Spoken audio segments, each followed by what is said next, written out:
പ്രിയമുള്ള പ്രേക്ഷകരെ, നാം ഇവിടെ ചർച്ച ചെയ്യുന്നു നിങ്ങളുടെ നാളെ എന്ന ജ്യോതിഷ സംബന്ധിയായ വിഷയം. നിങ്ങളുടെ നാളെ 1200 മേടമാസം 17-ാം തീയതി, അതായത് 2025 ഏപ്രിൽ മാസം 30-ാം തീയതി, നാളെ ബുധവാരമാകുന്നു, ബുധനാഴ്ചയാകുന്നു. എല്ലാ ശുഭകാര്യങ്ങൾക്കും നാം ഉപയോഗിക്കുന്ന ഒരു ദിനമാകുന്നു ബുധനാഴ്ച. കാരണം ബുധൻ ഒരു ശുഭഗ്രഹമാണ്. പക്ഷേ സ്വാഭാവികമായും ഗർഭിണികൾ, നാൽക്കാലികൾ, സ്ത്രീകൾ ഇവർ ഭർത്തൃഗൃഹത്തിലേക്കോ തിരിച്ചോ ബുധനാഴ്ചകളിൽ യാത്ര ചെയ്യാറില്ല. അതിനാൽ മേൽപ്പറഞ്ഞ വിഷയങ്ങൾക്ക് ബുധനാഴ്ച നല്ലതല്ല. പഠന സംബന്ധമായ വിഷയത്തിന് നാളെ വളരെ ഗുണമാണ്. കാരണം നാളത്തെ നക്ഷത്രം അത്ര മഹത്തരമാണ്. അതിന് മുമ്പ് നാളത്തെ സൂര്യോദയം തൃശ്ശൂരിൽ 6:11, അസ്തമയം വൈകിട്ട് 6:33 നാളത്തെ രാഹുകാലം നിങ്ങൾക്കറിയാം. ഉച്ചയ്ക്ക് 12 മണി മുതൽ 1:30 വരെയുള്ള 1.5 മണിക്കൂർ ദൈർഘ്യ സമയമാകുന്നു രാഹുകാലം. ശുഭകാര്യങ്ങളൊന്നും ഈ 1.5 മണിക്കൂർ സമയത്ത് നാം അനുഷ്ഠിക്കാറില്ല. നാളത്തെ നക്ഷത്രം രോഹിണി നക്ഷത്രമാണ്. എല്ലാ ശുഭകാര്യങ്ങൾക്കും നാം ഉപയോഗിക്കുന്നു രോഹിണി നക്ഷത്രം. വിവാഹ വിഷയമായാലും യാത്രയായാലും ചോറൂണായാലും ഏറ്റവും അനുകൂലമായ നക്ഷത്രമാകുന്നു രോഹിണി നക്ഷത്രം. നാളെ രോഹിണി നക്ഷത്രത്തിൽ തിഥിയാണെങ്കിലോ വെളുത്തപക്ഷത്തിലെ തൃതീയ തിഥിയാകുന്നു.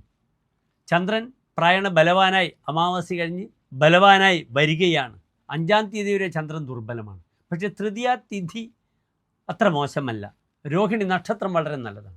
അതിനാൽ എൻ്റെ പ്രിയപ്പെട്ട പ്രേക്ഷകർ, നിങ്ങളുടെ ധനപരമായ ആർത്ഥികമായ എല്ലാ മേഖലകളും യാത്രയ്ക്കും വിവാഹ വിഷയങ്ങൾക്കൊക്കെ ക്ഷണിക്കണമെങ്കിൽ ഒക്കെ തന്നെ നാളത്തെ ദിനത്തെ നിങ്ങൾക്ക് സ്വീകരിക്കാവുന്നതാണ്. കാലത്ത് 7 മണി മുതൽ 9 മണി വരെയുള്ള സമയം വളരെ അനുകൂലമായി എല്ലാ കാര്യങ്ങളും ചെയ്തു തീർക്കാം. മറ്റ് പ്രധാനപ്പെട്ട ഏറ്റവും അനുകൂലമായ സമയം ഉച്ചയ്ക്ക് 1:45 മുതൽ 3:30 വരെയുള്ള സമയവും എൻ്റെ പ്രിയപ്പെട്ട പ്രേക്ഷകർക്ക് എല്ലാ ശുഭകാര്യങ്ങൾക്കുമായി സമയം വിനിയോഗിക്കാവുന്നതാണ്. രോഹിണി നക്ഷത്രത്തിൻ്റെ ആധിപത്യമുള്ള ഗ്രഹം ചന്ദ്രനാകയാൽ ദേവീക്ഷേത്രത്തിൽ നിങ്ങൾക്ക് വഴിപാടുകളൊക്കെ ചെയ്യാം. ദേവീക്ഷേത്രത്തിൽ വിളക്ക്, മാല, പായസമൊക്കെ ചെയ്യുന്നത് വളരെ ഗുണമാണ്. അപ്രകാരം കൃഷ്ണക്ഷേത്രത്തിൽ ശ്രീകൃഷ്ണൻ്റെ നക്ഷത്രമാണ്.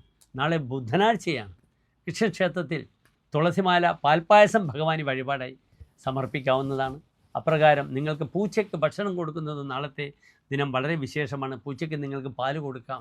ഇപ്രകാരം എല്ലാ ദോഷങ്ങളിൽ നിന്നും മോചനം ലഭിക്കുവാൻ മേൽപ്പറഞ്ഞ വഴിപാടുകളൊക്കെ തന്നെ എൻ്റെ പ്രിയപ്പെട്ട പ്രേക്ഷകർക്ക് ആനുകൂല്യം തരട്ടെ എന്ന് പ്രാർത്ഥിക്കുന്നു.